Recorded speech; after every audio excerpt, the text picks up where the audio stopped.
The lights of old New York loomed up awfully big as we stood there on the deck in the dark, and the Statue of Liberty seemed to wave us a special goodbye. Then out we went into the night to who knows what.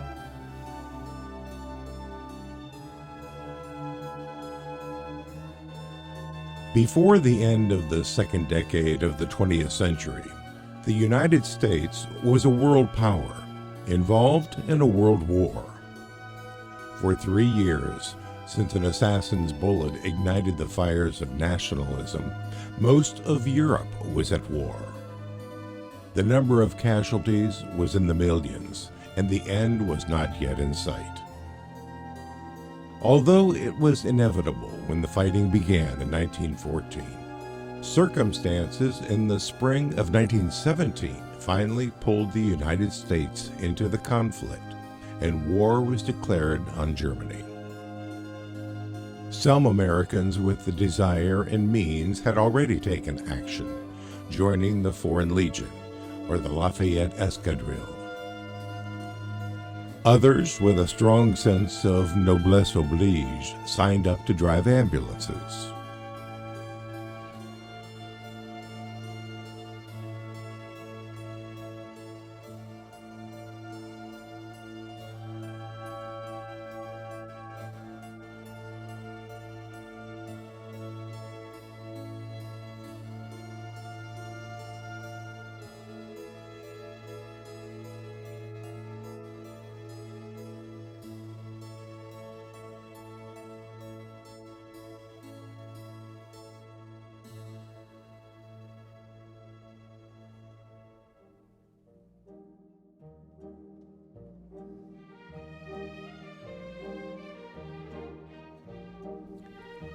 When 30-year-old Chicago-born Mary Louise Fuller introduced her Serpentine dance in Paris, France in 1892, she quickly became the symbol of an era in Western history, later named La Belle Époque, the beautiful era. Loie Fuller's free dance movements with voluminous folds of silk revolutionized choreography and became the subject for artists, poets, photographers, filmmakers, and the personification of Art Nouveau. At the Exposition Universelle, the World's Fair held in Paris in 1900, Art Nouveau was the universal style, present in painting, sculpture, and most notably, architecture. France was the world center of cultural influence, and the fair attracted 50 million visitors to witness the world's latest technological achievements. La Belle Époque was a time of optimism, political stability, and innovation, dating generally from 1871 to 1914, overlapping similar periods of peace and prosperity in other Western countries. Pax Britannica in Britain, Wilhelmine in Germany, and the Gilded Age in the United States.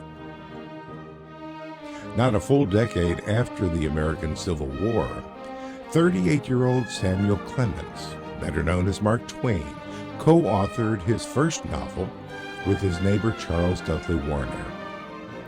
Written in 1873, The Gilded Age, A Tale of Today, was a satirical look at a time of devastating poverty for most, masked by a thin veneer of great wealth for a few.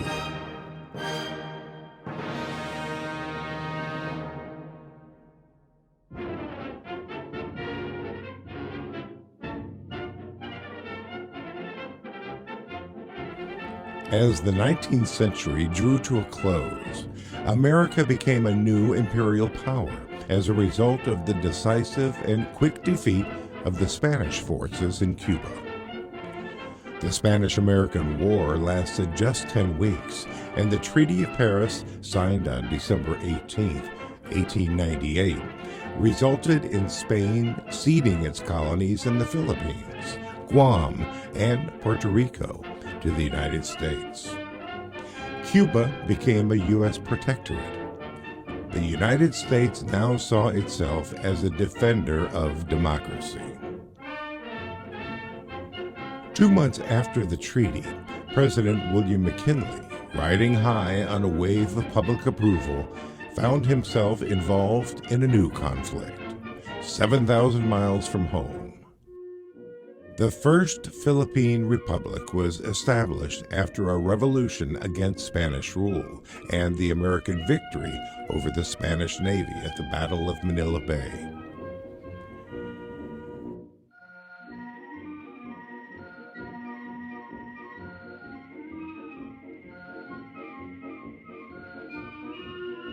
When Spain sold the Philippines to the United States with the Treaty of Paris, the Filipinos had a new colonial ruler, and their war with America began in February 1899. American forces numbered 20,000, but the rebels proved a formidable foe, and U.S. generals demanded more and more troops. By 1900, 60,000 American troops were fighting in the Philippines.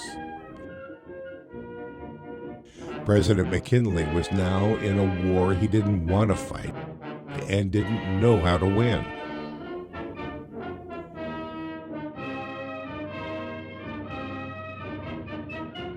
Just 2 years earlier, the United States had battled to help Cuba attain independence from Spain. Now it was fighting against independence for the Philippines.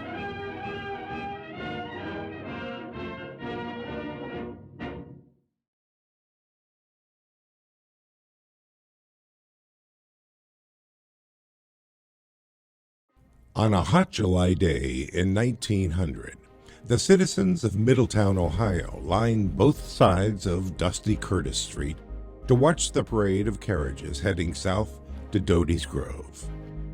The property had been owned by Middletown's pioneer founder, Daniel Doty, and it would soon become the site for a new industry: steel. Middletown had been a paper town since 1852, and by 1900, 6 companies lined the hydraulic canal, producing all kinds of paper products.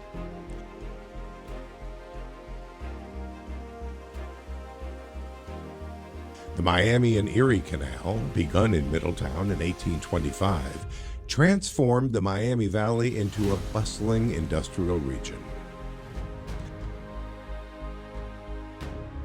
The new American Rolling Mill Company was located on land bordering the Old Canal, an incentive to the young entrepreneur from Cincinnati who would lead this new industry. George Matthew Verity, the son of a circuit preacher, was born on April 22, 1865, as the funeral train bearing the body of the assassinated President Abraham Lincoln rolled through Pennsylvania on its way to Illinois. Young George was educated on the run in 14 different southwestern Ohio schools, as his father nurtured his flocks from town to town. But after high school in 1884, George attended Nelson's Business College in Cincinnati and quickly demonstrated an aptitude for commerce. By the age of 24, George Verity had taken over the management of the American Steel Roofing Company in Cincinnati. The company, located on East Front Street, manufactured a complete line of iron and steel roofing materials. Verity was now a steel man at a time when that industry was undergoing chaotic changes. In the last quarter of the 19th century, the United States had become the world's leading manufacturing country. But during the final decade, smaller companies were bought and consolidated into larger trusts, making it difficult for small fabricators like Verity's company to obtain and afford the material it needed. In 1899, George M. Verity was presented with a new opportunity: a plan to build a mill to produce his own steel sheets. The plan outlined 2 possible locations for the plant: Zanesville, Ohio, and nearby Middletown. Both cities offered land and $75,000. Verity chose Middletown, and by the July 1900 cornerstone laying at Doty's Grove, the mill was already under construction. On the morning of February 7, 1901, the first heat of liquid metal was tapped, and the American Rolling Mill Company was in business. By the end of February, the small steel company on the Miami and Erie Canal fabricated sheets from that first heat into products, becoming the country's first integrated steel company. The company was capitalized with just $500,000. Less than a month later, the giant U.S. Steel Corporation was capitalized at $1.4 billion, the country's first billion-dollar corporation.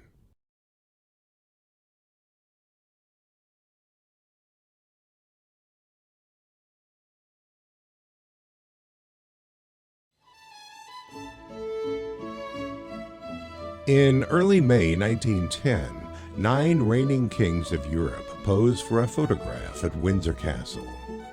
They and other European royalty were in London for the funeral of Britain's King Edward VII. In her 1962 book, The Guns of August, historian Barbara Tuchman called the occasion the greatest assemblage of royalty and rank ever gathered in one place, and, of its kind, the last. Edward, the eldest son of Queen Victoria and Prince Albert, was called the Uncle of Europe, being related to nearly all the European monarchs. By 1910, every country except France and Switzerland had a reigning sovereign.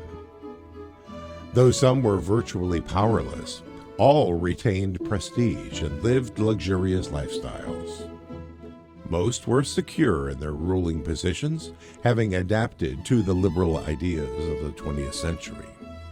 Some were seen as symbols of democracy, but most remained oblivious to revolutionary movements within their own countries, and none could foresee the catastrophic changes on the horizon. Winston Churchill later described it as the old world in its sunset.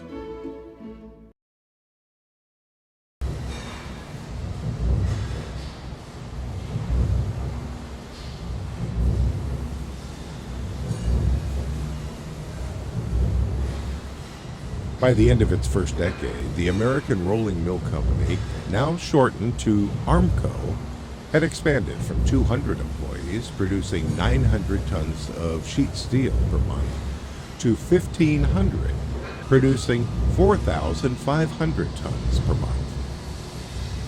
But the company was still operating under what was known as a small ingot practice, producing ingots just 8 by 8 inches by 4 feet long.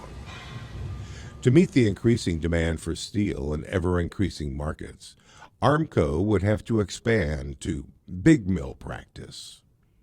In March 1910, ground was broken on farmland east of the city, and construction of a huge mill began. From the beginning of his company, George M. Verity had been more interested in the management of men than the production of steel. He fostered an industrial democracy, an idea foreign to most of his hardened steelmakers, and at first his approach was met with skepticism and resistance. But gradually, as Verity and his management team implemented policies of mutual interest between management and labor, the men realized that Verity was a man of his word, and he would be the first to put his words into action. In 1909, as the company was considering the need to expand, Verity was also concerned about the community. Speaking to the Businessmen's Association, he pointed out that the company's expansion could result in a 30% increase in population.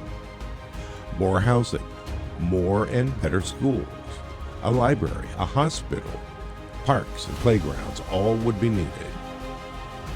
I feel it would be criminal if this great increase in population were permitted or encouraged, and civic and municipal needs allowed to take care of themselves. The result was a plan for Greater Middletown, implemented over the next 20 years, with Armco playing a major part.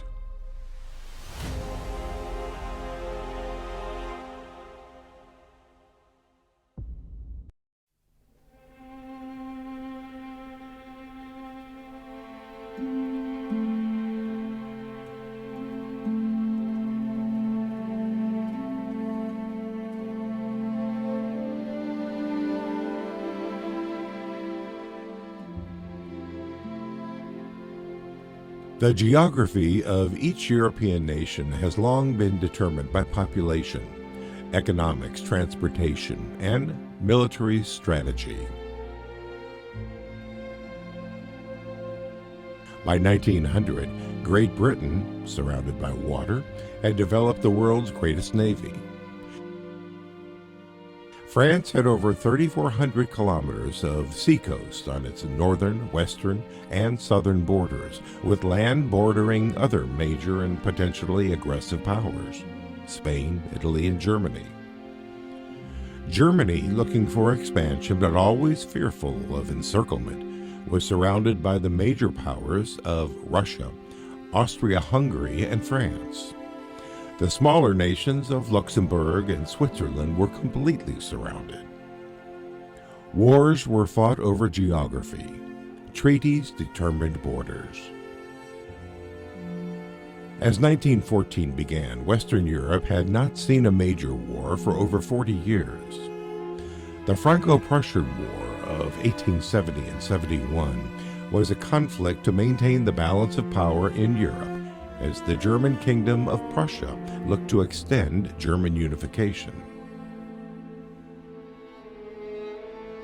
In spite of the relative peace between nations from 1871 to 1914, history was not forgotten. By 1914, nationalism was at a fever pitch again. France was driven by Elan Vital, a will to win. Germany by superhuman ego. Both believed war was certain, but neither knew when or how. Both had adopted new military strategies just in case. The governments of Western Europe were frantically securing alliances, trying to ensure peace, but everywhere the talk was of war. Peace rallies became military festivals, and the march to war was unstoppable. "It will come," declared French Commander-in-Chief Joseph Joffre in 1911. Almost lost in the bigger picture was the trouble stirring in the Balkans. In 1908, the huge empire of Austria-Hungary annexed 2 territories under the sovereignty of the Ottoman Empire, Bosnia and Herzegovina, damaging relations with its neighbors Serbia and Montenegro, as well as Italy and the Russian Empire. Though the crisis was handled peacefully, again history was not forgotten, and a secret society in Serbia was about to take matters into their own hands.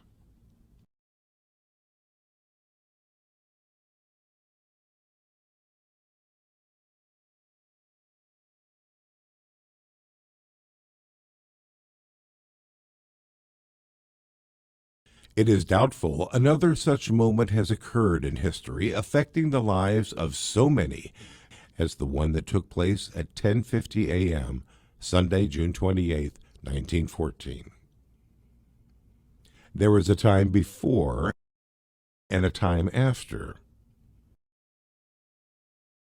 On June 28th, Archduke Franz Ferdinand, heir presumptive to the Austro-Hungarian throne, and his wife Sophie, Duchess of Honenberg, traveled by train to Sarajevo, the capital of Bosnia, to open the State Museum in its new premises.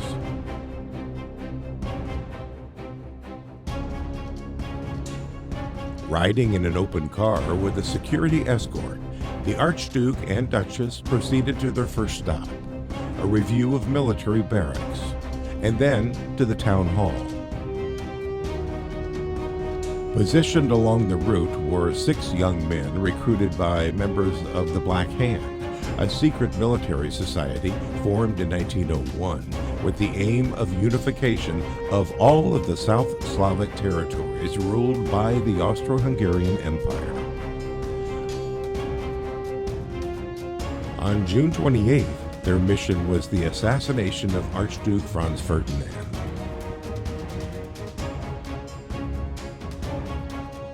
After surviving a failed bomb attack at 10:10 a.m., the motorcade proceeded to its next stop, the town hall.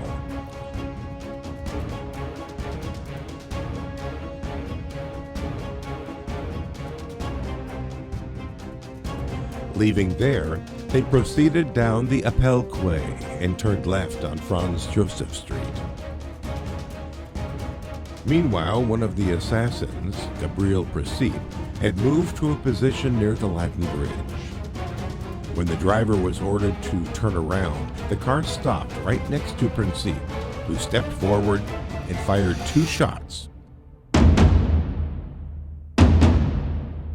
One into the Archduke and one into the Duchess. Sophie died almost instantly. Franz Ferdinand 10 minutes later. June 28th was their 14th wedding anniversary. In that instant, 2 bullets from a semi-automatic pistol changed the world as it was in 1914 to a world no one could have imagined.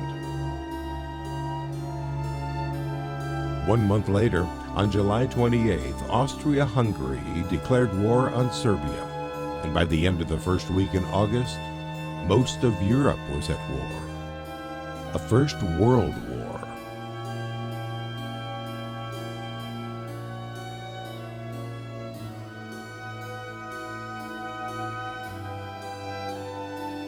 As countries mobilized quickly to seize the offensive, diplomacy all but disappeared.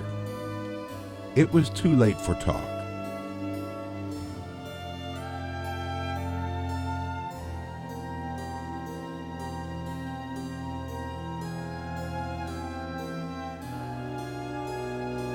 In 1888, the Chancellor of the German Empire, Otto von Bismarck, had eerily predicted, "One day the great European war will come out of some damn fool thing in the Balkans." And so it had, and now it was here.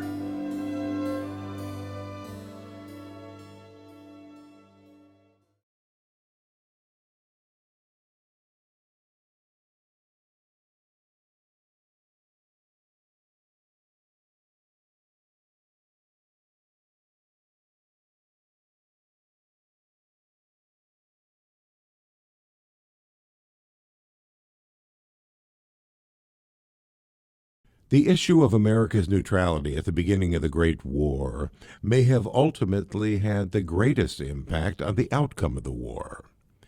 Because of the country's diverse ethnic population, neutrality was widely popular. Public opinion among most Americans against Germany was heightened when German troops invaded neutral Belgium, and reports of atrocities against the Belgians were publicized. Despite outrage at these acts, Americans still wanted no part of a foreign war. There was, for some Americans, however, a view of the conflict in Europe as a great romantic adventure, one not to be missed. Most were young men attending universities and prep schools throughout the country, although a majority were from Eastern Ivy League schools. Many had already traveled to Europe or had friends and relatives living there.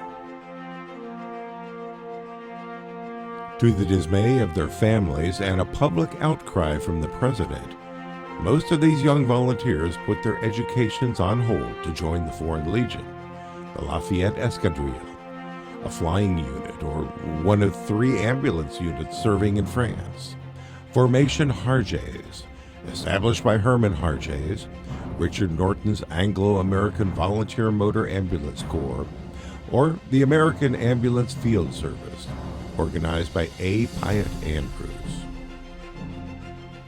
All 3 men had impressive credentials. Harjes was a rich French banker, Norton, a noted archaeologist, and Andrew, a former Harvard professor, Director of the U.S. Mint, and Assistant Treasurer and Assistant Secretary of the Treasury. All three were men of means, with the necessary energy and leadership skills to organize their units despite challenging obstacles.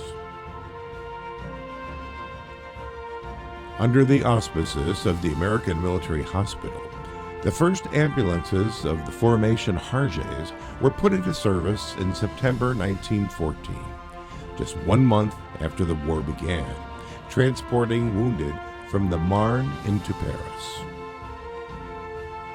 By November, the first Harjays Field Hospital was established in a chateau outside Montdidier.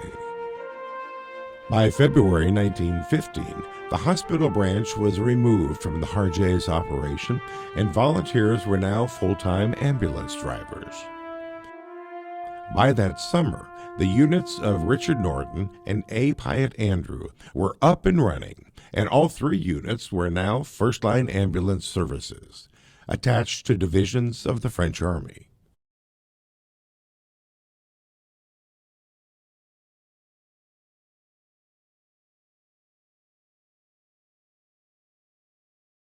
The Great War began on Tuesday, the 4th of August.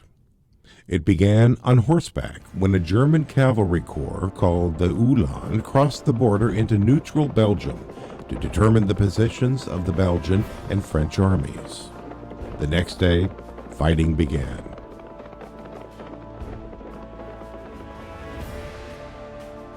When the German Second Army crossed the Belgian border and entered the city of Liège, it was met with fierce resistance.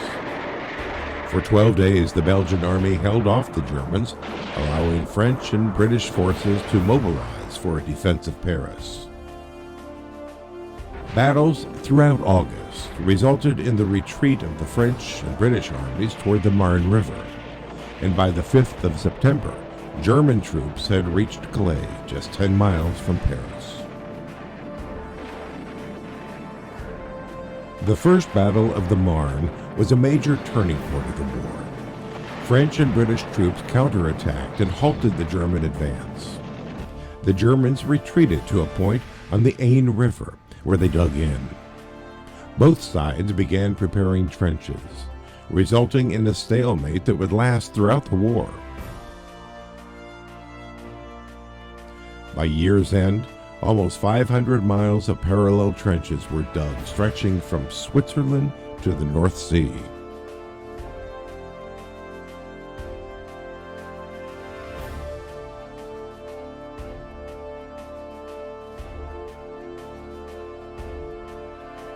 As trench warfare continued, soldiers on both sides became convinced that in digging the trenches they had dug their own graves. The grand military strategies of both sides were at an end. They had failed. German General von Moltke reported to the Kaiser, "Your Majesty, we have lost the war." The Great War was just 1 month old.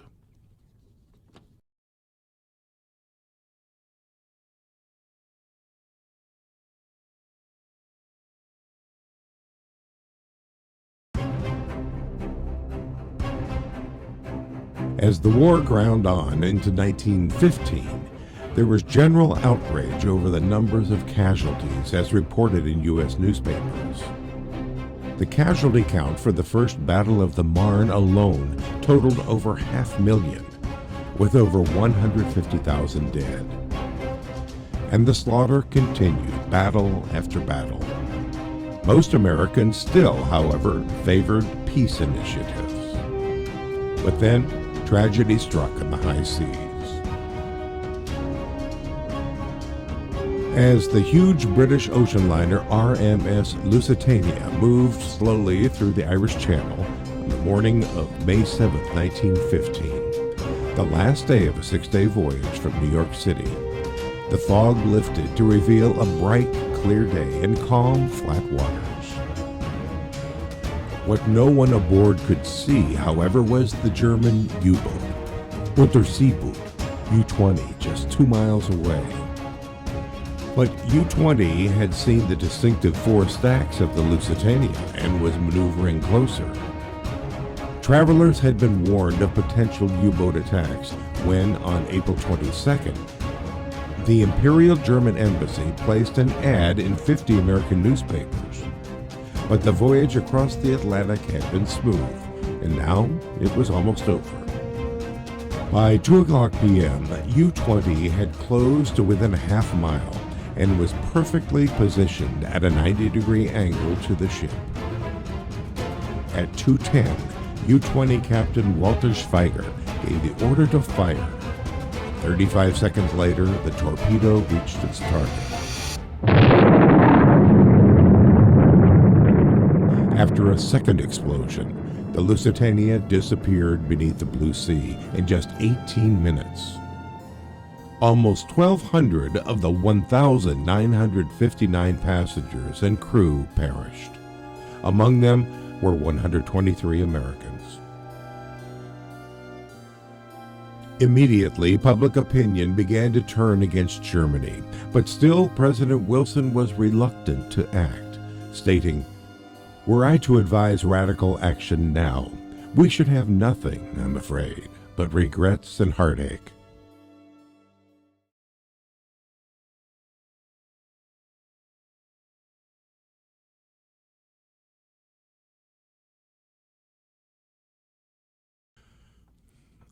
The news of war from across the Atlantic was terrible, but life in Middletown for its 10,000 citizens was progressing.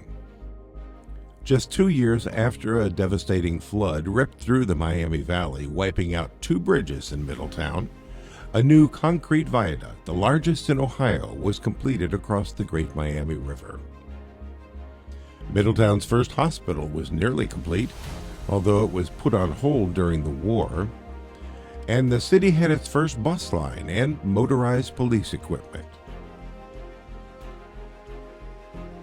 At Armco, orders for steel had increased steadily since the new plant was completed. A new silver finish steel was developed for the growing automotive industry, and the company was now advertising its merits in the manufacture of domestic products like stoves, refrigerators, and washing machines. "Made of rust-resisting Armco ingot iron" was the slogan in this new form of raw product national advertising, pioneered by Armco. Although the European War was in the news daily, it still had little effect on the lives of Middletonians and those working at Armco. All that changed on March 19, 1915, when the company received a contract to manufacture 1 million 3-inch Russian shrapnel shell forgings. Armco was suddenly in the war and almost completely caught off guard. A new forge shop was needed and equipment ordered. The company had little experience with high-carbon steel, but within 6 weeks, sample shells were shipped for approval. Then came the official contract for 100,000 3-inch Russian shrapnel shells, fully machined and loaded, with the exception of powder and a timer. The first shipment was made in August and completed in September. As more orders poured in, the forge shop was expanded and new ones built, and by the time the war ended 3 years later, Armco had manufactured and shipped over 3 million shell forgings to the Allies, including over 740,000 to the United States military after America's entry into the war.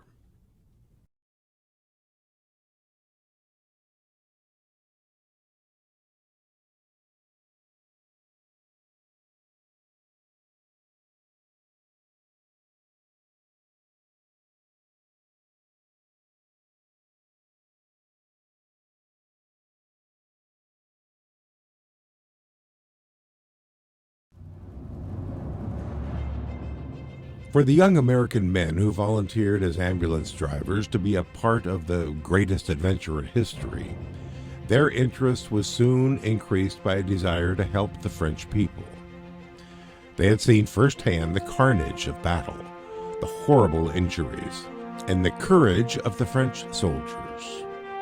Many of their letters home were reprinted in local newspapers, bringing their personal experiences into the homes of friends and neighbors. Granted, much of their time was not adventurous, described by one volunteer as hard, unpicturesque work with an occasional 15 minutes of tension. By 1916, Formation Harjays had merged with Richard Norton's Ambulance Corps, and the Norton Harjays sections now numbered 13, with over 100 ambulances and 200 men. A. Pyatt Andrews' American Field Service had increased to 30 complete sections.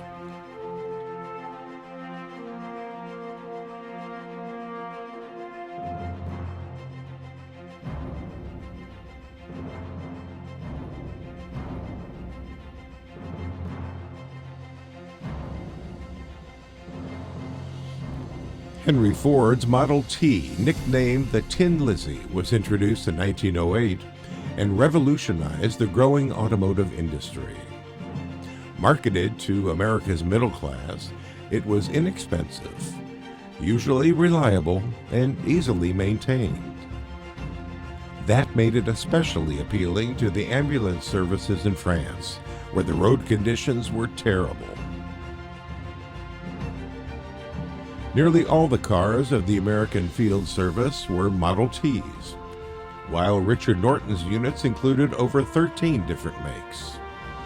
The Model T had a soft ride, important for transporting injured troops, and it could reach 65 miles per hour if needed. In early 1916, the canvas backs on the rear of the body were changed to an all-wooden one to protect the injured from the wind and cold. Electric headlights soon replaced the big carbide versions.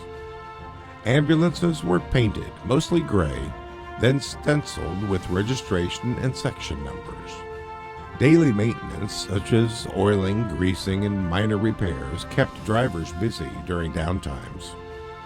Learning to operate the 3 foot pedals and hand lever was challenging for most drivers, although many of the young men had driven automobiles back home. In his book, Behind the Wheel of a War Ambulance, Robert Embry described the relationship between ambulance and driver. He drives it through rain, hail, wind, and dust, at high noon on sunshiny days, and through nights so dark that the radiator cap before him is invisible. Its interior furnishes him as a bedroom. Its engine furnishes him with hot shaving water. Its fenders act as a dresser. He works over, under, and upon it. He paints it and oils it and knows every bolt and nut. It's every whim and fancy. Much has been written about the exploits of male ambulance drivers from their personal memoirs, especially those who achieve fame later as writers and poets. Notably Ernest Hemingway, John Dos Passos, and E. Cummings. But very little has been documented about the women who volunteered to drive.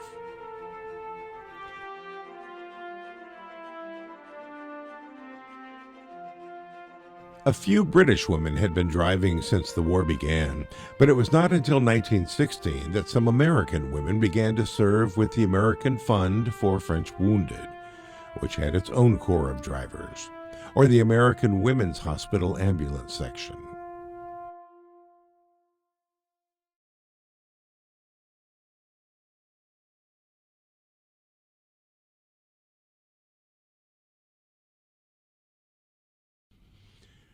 Even with American sentiments gradually turning away from neutrality, President Woodrow Wilson ran for re-election in 1916 using the slogan, "He kept us out of war." After his victory over Republican Charles Evans Hughes, events in early 1917 quickly led the country toward what most feared was inevitable: entry into the Great War. In January 1917, Germany resumed unrestricted submarine warfare. Knowing it would need new allies when American ships were attacked, Germany approached Mexico. German Foreign Secretary Arthur Zimmermann sent a telegram to Mexico inviting the country to join a war against the U.S. Germany would pay Mexico's costs and help it recover territory annexed by the United States in 1848. The telegram was intercepted by British intelligence, decoded, and passed to the White House. It was released to the press on March 1st, just 3 days before Wilson was inaugurated. When Zimmermann publicly admitted the telegram was real, public opinion intensified. On April 12, 1917, President Wilson called for a declaration of war against Germany from Congress, and 4 days later his request was approved. Wilson stated that this war would be a war to end war, and one to make the world safe for democracy.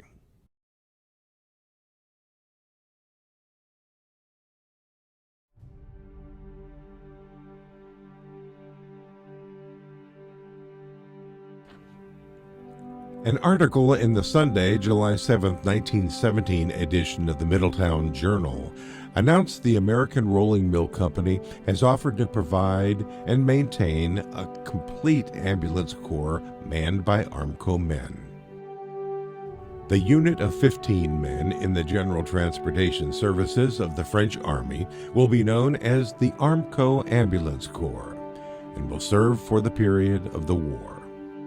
It is possible the idea came from Armco's contribution of a hospital ambulance and funds for a driver and maintenance in January 1917, before the U.S. entry into the war. The company had long wanted to help with humanitarian issues, and in May 1917, the board of directors authorized a contribution of $500 a month for 12 months to the Belgian children's relief effort.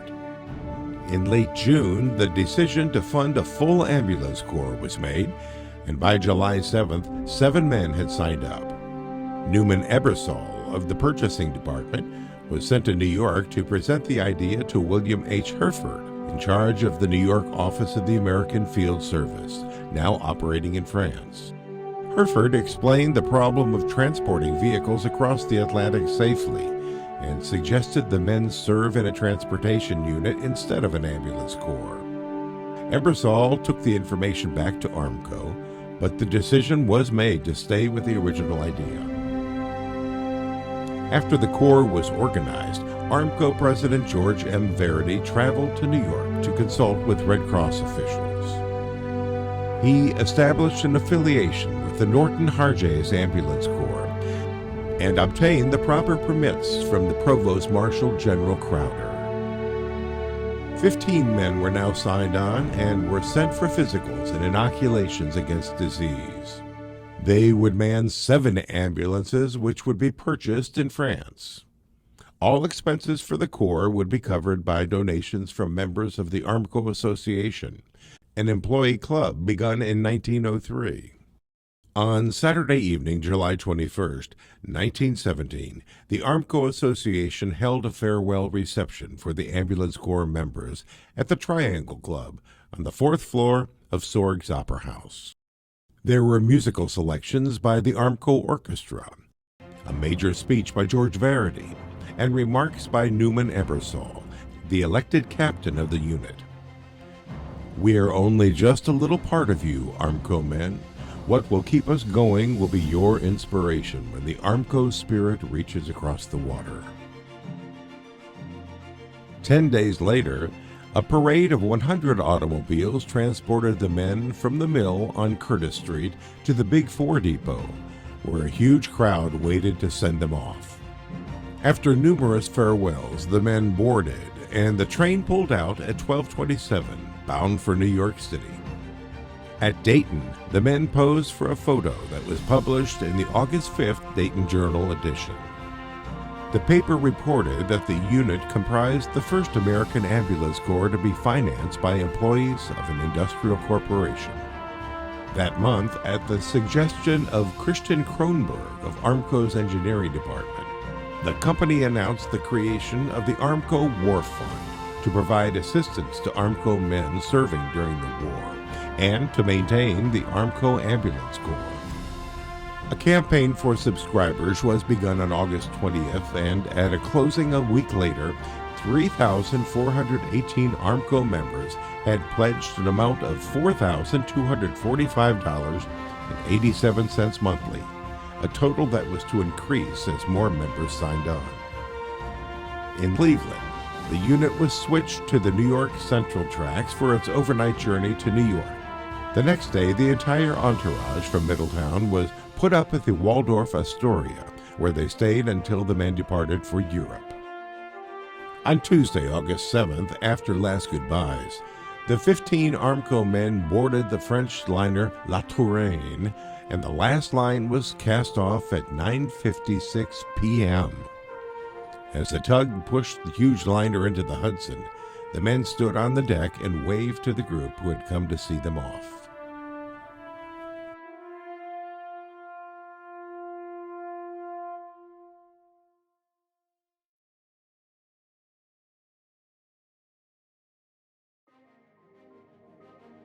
The men of Armco Ambulance Corps represented the best of young executives now employed by Armco.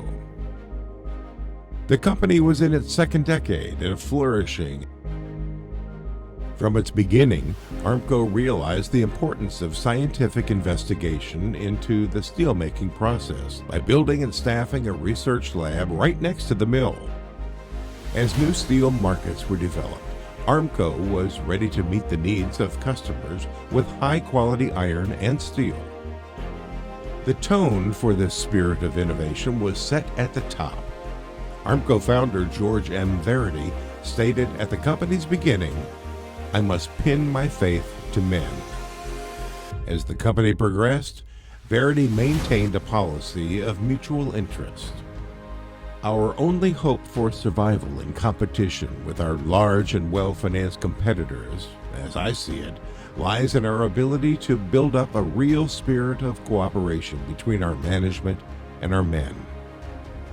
This became known as the Armco spirit. The young Armco men, now on their way to Europe, understood this spirit by leaving behind their secure jobs to face an uncertain future. They had come from different cities and backgrounds to work at this young corporation in Ohio, and now found themselves bound together toward a new adventure. Horace Reinerson from Philadelphia was a member of the sales department in his 6th year at Armco. Sidney Gold hailed from Browning, Montana, and was employed in the engineering department. John Marshall from Cincinnati was secretary to S.R. Rectinus, head of the employment department. Shank Simpson, a Franklin, Ohio native and graduate of Worcester College, worked in the Department of Inspection and Testing. William Pease from Rutland, Vermont, was attending the University of Cincinnati, taking a co-op course at the mill. R.T. Manley was employed in the engineering department at Armco's Zanesville, Ohio plant. Albert Pryor, born in New Orleans, was a graduate of Cornell University and another member of the sales department. Sidney Graff, a Miami University graduate, was manager of the Denver, Colorado sales department. James Bryan from Nashville, Tennessee, had been an apprentice at the Middletown mill for 7 summers. Vaughn Horner worked in the traffic department and hailed from Pittsburgh. John Beard, another apprentice, was from Spencerville, Ohio, and a recent graduate of Miami University. Victor Collard, the youngest member, was an apprentice in the finance department. Raymond Myers called Cincinnati his home and was now a foundry foreman. Lee Ware, also from Cincinnati, was assistant to W.H. Minton. Newman Bud Ebersol was the elected leader of the unit. Born in Cincinnati, the 30-year-old Ebersol was a 1910 graduate of Cornell University. He had been a member of the varsity track team, and his senior year was a class officer, listed as track director. Bud Ebersol was a member of Sigma Alpha Epsilon fraternity, the Sphinx Society, and Scarab Club. He graduated on June 23, 1910, and after returning to Cincinnati, he was hired by Armco that same year.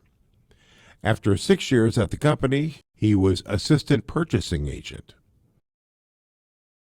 Bud Ebersol may have been chosen to lead the unit because of his military training at the Plattsburgh Training Center in upstate New York in 1916.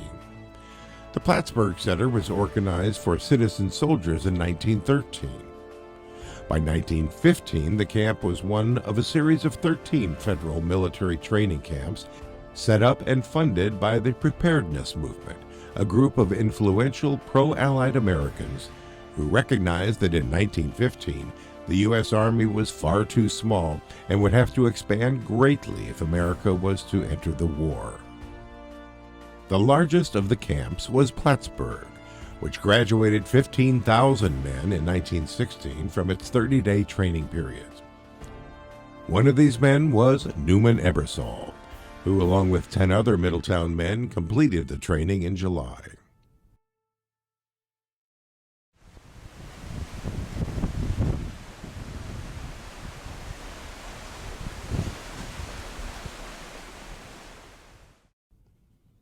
On the morning of August 7th, George M. Verity sent a telegram wishing the Armco men well in their great adventure. So began the regular correspondence between Armco and its ambulance corps. Censorship prevented the men from disclosing where they were or where they were going. But after the war, locations were identified.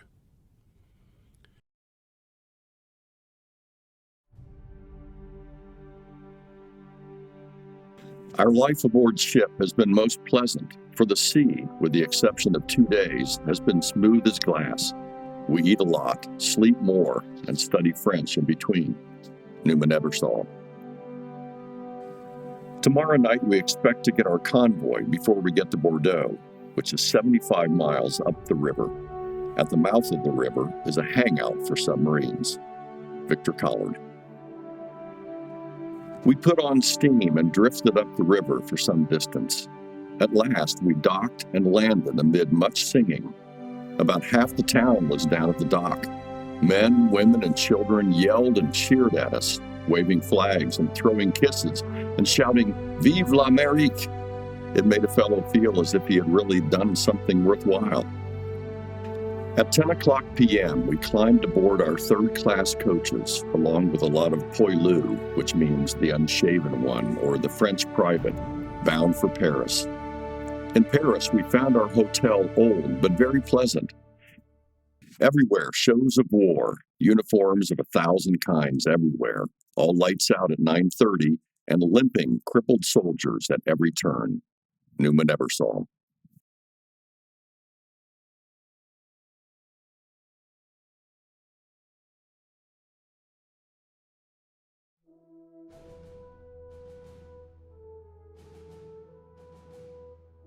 We were measured for uniforms, and I had a long, pleasant talk with Mr. Havemeyer, who was in charge as Mr. Norton was away for a week. Monday morning at 5:30, we were all up, packed, and ready to go. Army trucks met us to take us to the station. Then we landed at a little town near Sandricourt, were formed into a line, and marched away for 2.5 miles to camp. Now we live in an old stone stable built around the time Columbus came over. The buildings are built around a great courtyard, and here we eat and drill. Newman Ebersol. Camp Sandricourt was located 25 miles northeast of Paris on the estate of New York financier Robert W. Goulet. He purchased the 2,500-acre estate in 1908, and when the war broke out, he lent the use of a farm to the Norton Harjes Ambulance Corps. By 1917, the front was no more than 30 miles from the camp, and the men training there could hear the powerful guns.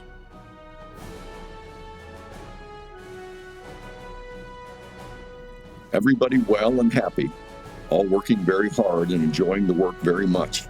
It is almost time for supper, so I'll have to hurry through. We expect to leave soon, but do not know when. Victor Collard. When the U.S. entered the war in April, the plan to militarize the American Volunteer Corps seemed simple. The Norton Harjays and American Field Service ambulance sections would transfer into the U.S. Ambulance Service. The French, however, were not in favor of this idea, so a compromise was reached.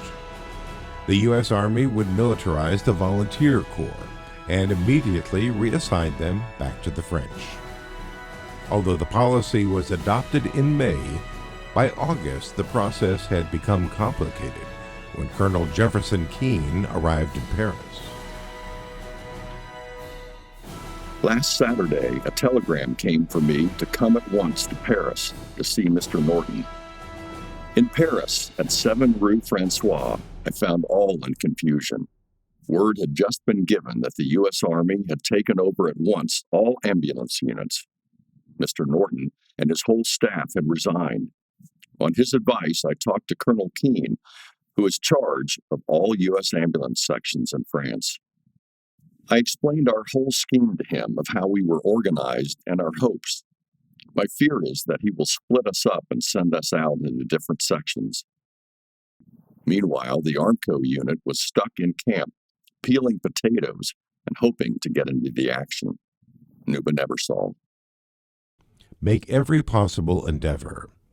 Have members Armco units serve together with the United States Army. Verity.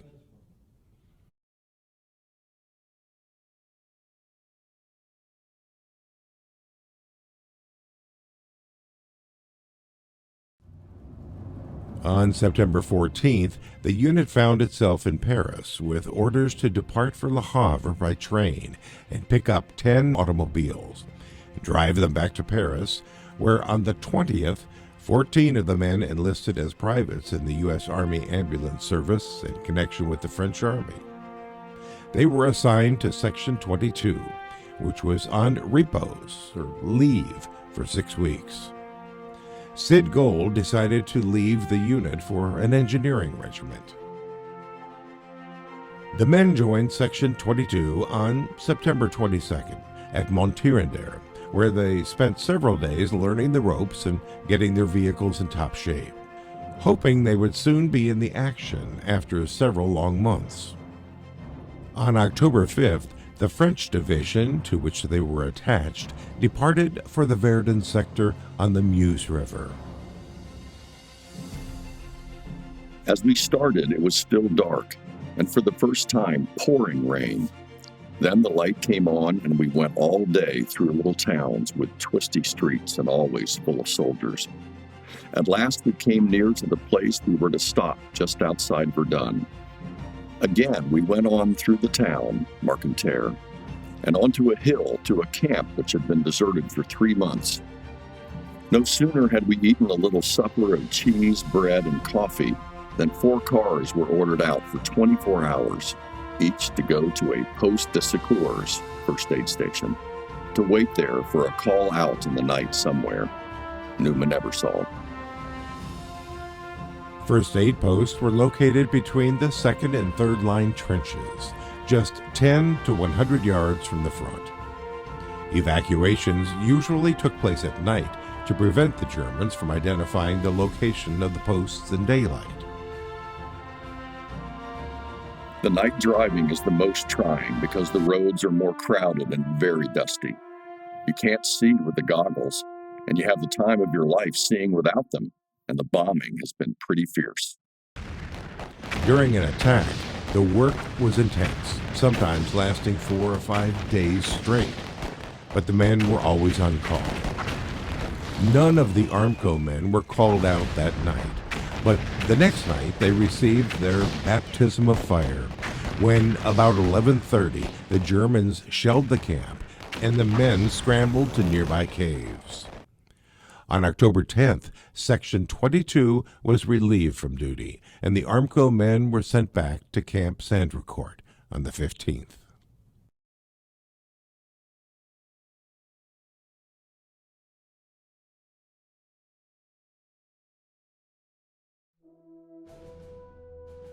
The men left camp on October 16th in 20 Ford ambulances to report to Section 5, the oldest Norton Harjes unit.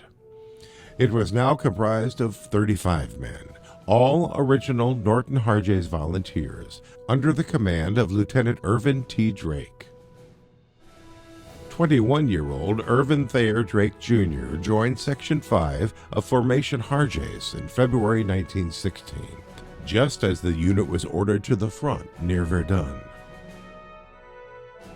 He saw action immediately as Section 5 evacuated over 3,800 wounded during 2 weeks of heavy enemy artillery fire. Section 5 saw further action at the Second Battle of the Aisne in the spring of 1917, and by the time the Armco men joined the unit, it had received 3 Croix de Guerre awards for exceptional service. Irvin Drake Jr. had been awarded an individual Croix de Guerre for service in December 1916. From July to November 1917, Section 5 was attached to the 66th Division of Alpine Chasseurs, also known as the Blue Devils, under General Brissot de Merlet. The Alpine Chasseurs was formed in the late 19th century as a mountain corps to oppose any Italian invasion through the Alps. We just arrived in time to take part in the real thing. We had all kinds of shelling by both sides, roads just jammed full of troops, and all kinds of trucks, artillery, etc. This latter all being at night without lights, and the weather was absolutely rotten. All we had was clouds, rain, and fogs and mist, and always mud. Mud! Gosh, how that mud does get on your nerves. Von Horner. Just before daylight, suddenly there was the beginning of such a noise as you have never imagined.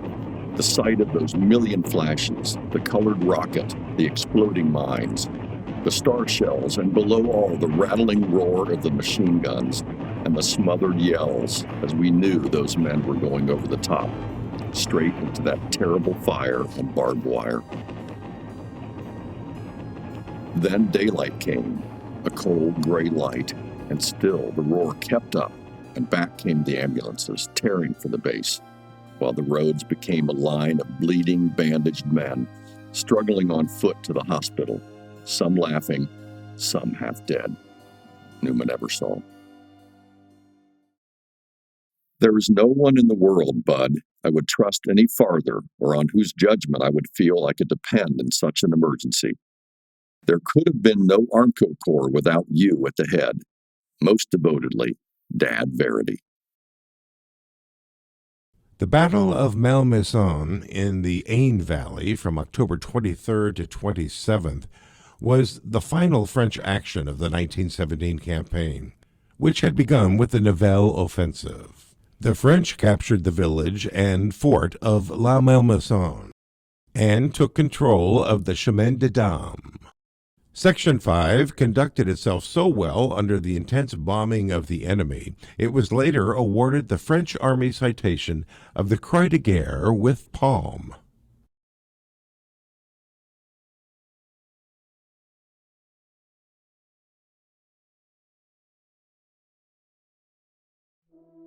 When the Chasseurs Division was relieved of duty and moved south to Chateau Thierry for a rest, orders came detaching Section 5 from the 66th Division.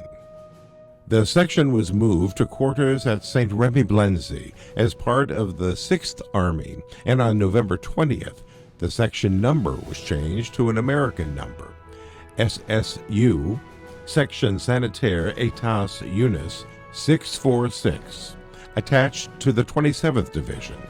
Section 646 was moved to Les Tillets near Paris for Thanksgiving. Tomorrow is Thanksgiving, and my thoughts have already left on their journey back to you all. Why, I am thankful for all kinds of things. We have the upper hand all along this Western Front, that's sure. We're going to win, that's certain. And we are on the right side, that's a cinch. Von Horner. An article in the December 8th edition of the Middletown Journal began with the headline, "Armco boys are decorated for bravery." For their actions during the Battle of Malmaison during October, Section 5 was awarded the Fourragère, the French military decoration worn on the left shoulder. Section 5 was the first American unit to receive the award. An order from General Pétain stated the award was for splendid conduct before the enemy. The heroic work of Section 5 on the field of battle, which won such a splendid official citation from the great French Republic, whose whole strength is consecrated to the cause of liberty, had intensified the patriotism and spirit of service of all Middletown and Cincinnati. George M. Verity.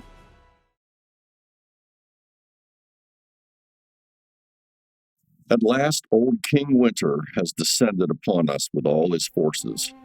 The ground is covered with snow, and it is cold. It seemed so queer to once more see this little valley that we had all left green and gold, now smothered in snow. The little sloped roofed houses, some with thatched straw roofs, were more like toys than real houses, although the lights in their windows shone with almost a real Christmas-like cheer. But there is no cheer in this country now, where almost every house owns its little plot of ground with the wooden cross, "Mort pour la patrie," Newman Eversole. On January 7, 1918, Section 646 was moved to Valais, near Fismes, where the winter dragged on and the unit saw no action.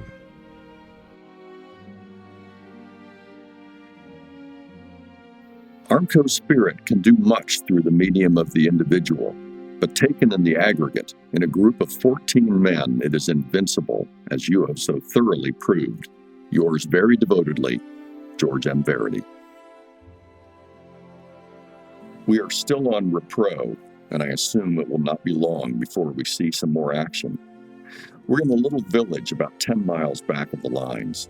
As I sit here writing, I can hear the heavy artillery fire, and there seems to be more activity than for the past week. A couple of nights last week, the Boche avions came over. All of a sudden, the anti-aircraft guns let go at once, and while we could not see the planes, we could hear the purring of the motors. The next night, they bombed Paris, and you no doubt read the account in the newspapers. Lee Ware.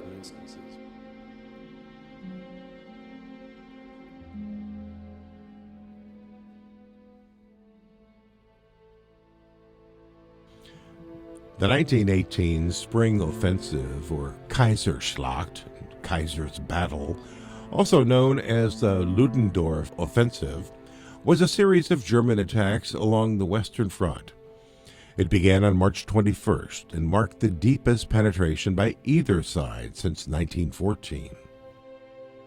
When Germany signed the Treaty of Brest-Litovsk with the new Bolshevik government of Russia on March 3rd, some 50 divisions could now be moved to the Western Front before, it was hoped, United States troops and materials could be fully deployed.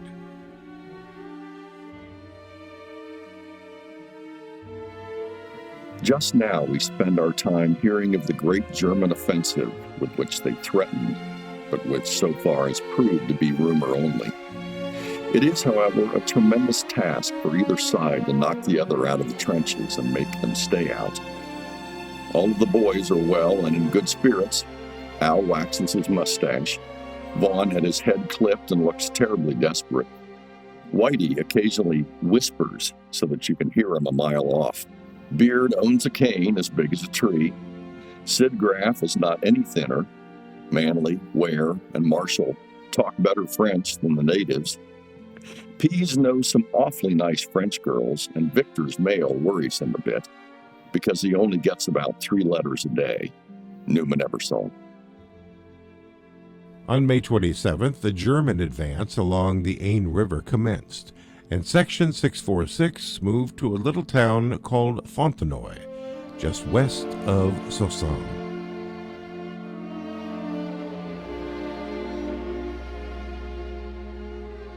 As can be easily imagined, the roads were crowded, and the most mournful sights to me were the refugees and the walking blesses, who were walking all the way from the front. Once again, my heart cried out against the whole damnable cause of it all. These poor, poor people, but how I loved and admired them. Spirit. It's the spirit of France that has kept this war for the Allies. Our quarters are very close to the sector where they started their offensive.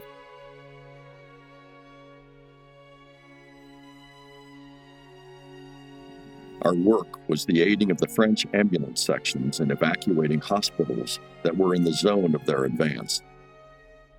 Some of the trips would cover distances of about 60 miles. The traffic on those roads was extremely heavy. The territory which they have taken we know very well, and all the towns and places we have been quartered in for the last 6 months are now quartering Boche. Shank Simpson. The German advance was rapid, making it difficult for the ambulance units to keep up the pace of handling the wounded. On July 15th, the Second Battle of the Marne commenced with the last major German offensive on the Western Front. The German 1st and 3rd Armies attacked the French east of Rheims, while the 7th Army attacked to the west, hoping to split the French in two. But the French, reinforced by the British 22nd Corps and 85,000 fresh American troops, stalled the Germans' advance on July 17th and began a major counteroffensive, forcing the Germans to retreat. The beginning of the end had begun.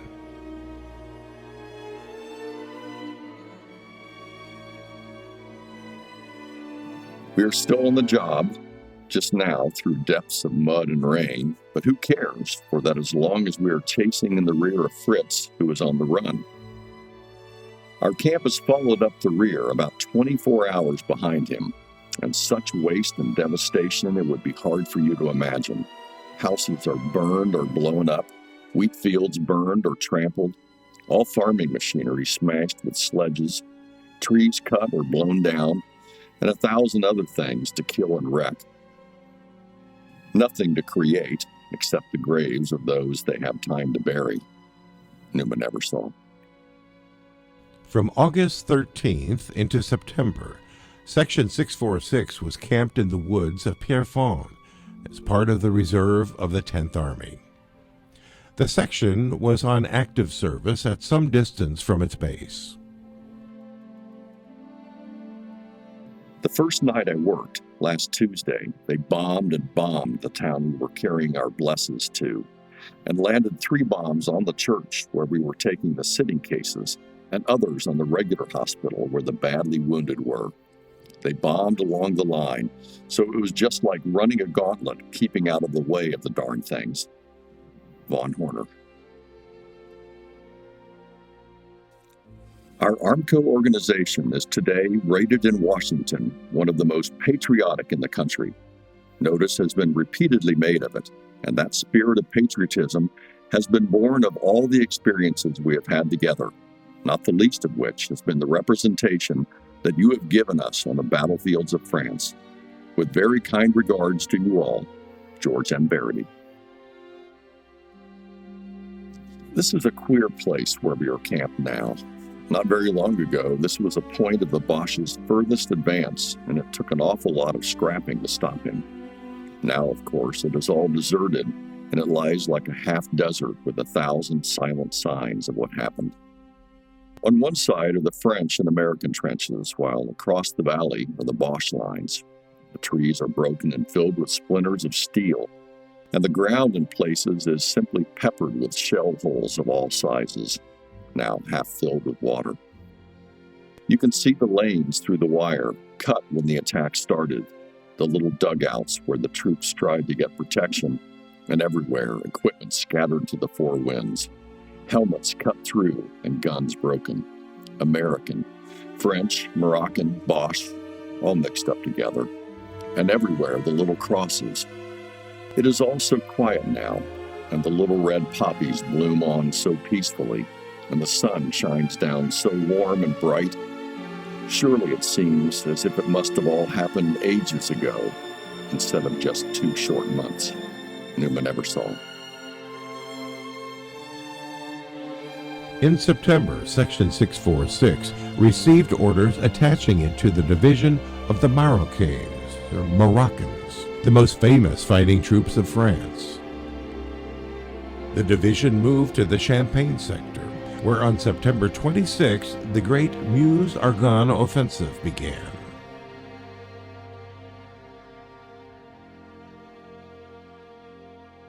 Day and night, the section followed the retreating Germans. At the left edge of the Argonne Forest, Section 646 advanced over damaged roads and white mud under heavy fire.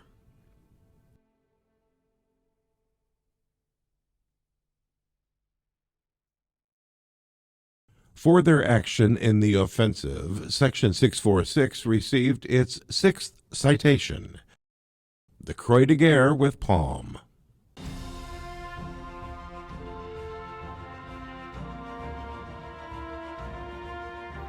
There is so much to write, but first I must tell you of a very nice incident in which you will be glad. Lee Ware has been awarded the French Croix de Guerre. You will probably remember I told you some time ago about his being wounded in the head. He was driving some wounded men back to the hospital when a couple of Boche avions came over and dropped a few eggs, one of which landed uncomfortably near him. It killed a couple of horses and wounded several men. A piece of éclat cut through Lee's steel hat and wounded his head slightly. After the smoke cleared away, some men helped load the other wounded man on his car, and he was able to continue his trip to the hospital, deliver his blesses, and have his own head dressed. Newman Eversole. After a few days' rest at St. Menehould, the division saw action again in the region of Olysee and Grand Pré. Then the division was withdrawn in order to build up its depleted ranks, expecting to move toward Germany.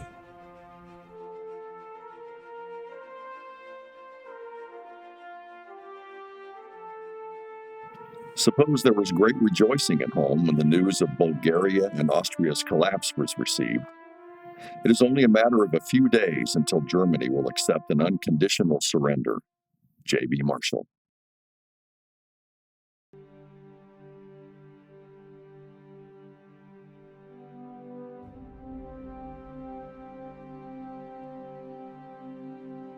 We were up in the Champagne for our second action when Bud received an order to report to an officers' training school within a few days.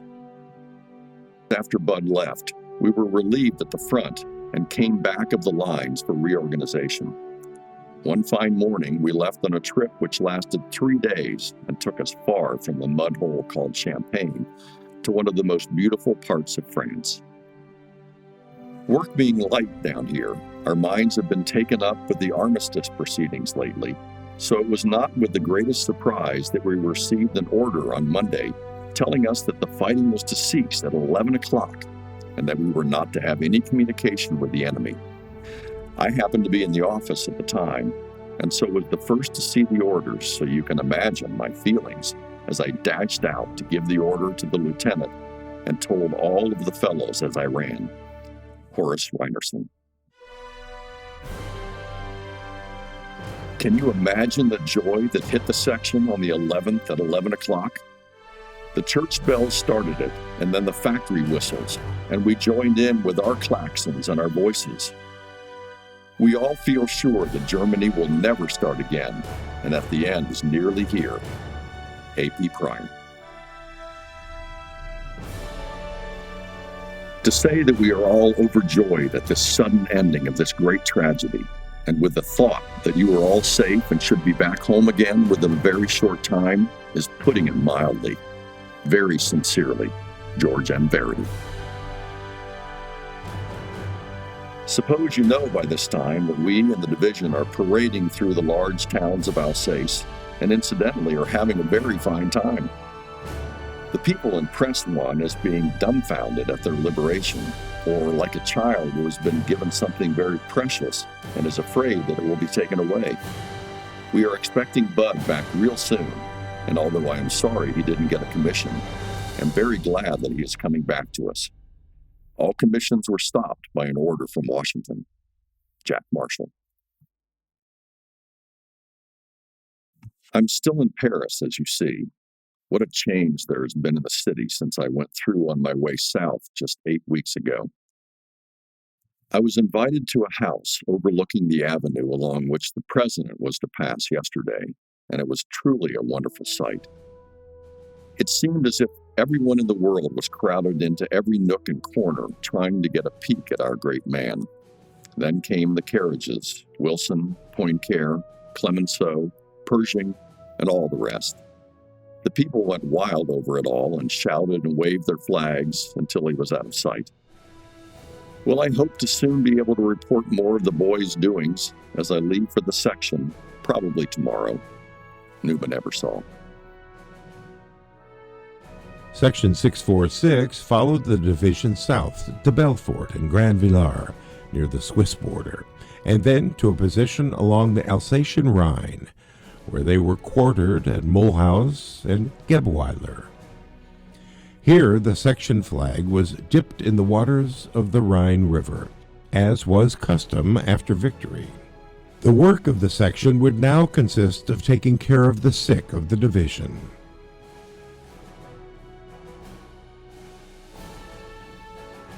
The reports of influenza at home rather frighten us over here. For a while it has only seemed like the natural thing over here to see people drop away. Still, we cannot bear to think that all those left behind cannot be there to welcome us when the time does come to come back to you. Newman Eversole. While stationed at Gebweiler, Bud Ebersole was hospitalized, suffering from an attack of appendicitis. While he was recovering, Section 646 moved across the Vosges Mountains to Luneville and a base camp at Ferrier.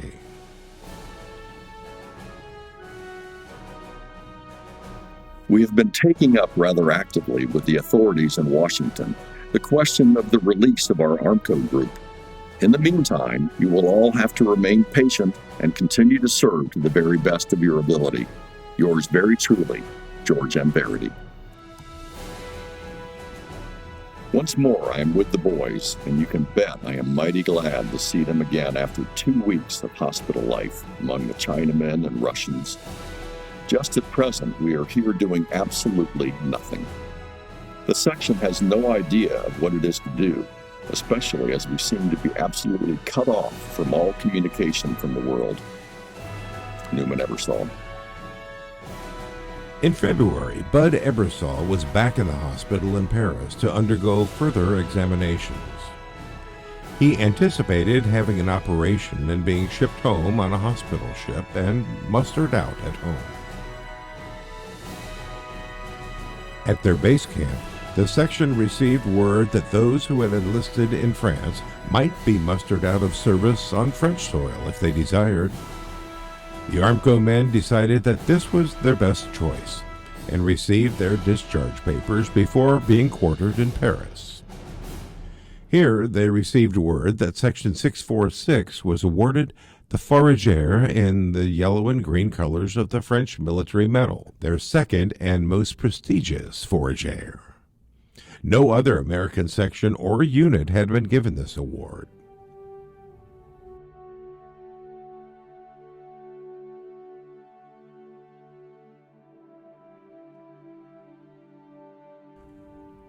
On April 18th, the unit moved to London, where they enjoyed a 3-day stay, and on the 21st, they boarded the New Amsterdam in Plymouth to sail for home, their long adventure safely over. On May 2nd, 1919, the New Amsterdam landed in New York, and the Armco unit was greeted by friends and family. The next day, the men were met at the Big Four Depot in Middletown by thousands of well-wishers, followed by a parade which included Armco officials, 2 bands, and at least 175 Middletown veterans of the war. Almost 700 Armco employees served in the Great War in every branch of the armed forces, and 529 of them returned to employment at the company. 14 Armco men made the supreme sacrifice. A huge crowd lined the parade route as it proceeded down 3rd Street to Broadway, up Broadway to First, First to Main, and down Main to Sorg's Opera House. Here they were welcomed by Arthur Sheldon, president of the Armco Association, who introduced George M. Verity. Verity called for 3 rounds of cheers for the soldiers of Middletown, the soldiers of Armco, and the men of the Armco Ambulance Corps. After a brief program, the parade reformed and continued to Armco Field. Then all the men in uniform were treated to an old-fashioned turkey dinner in the dining room of the new Armco headquarters building.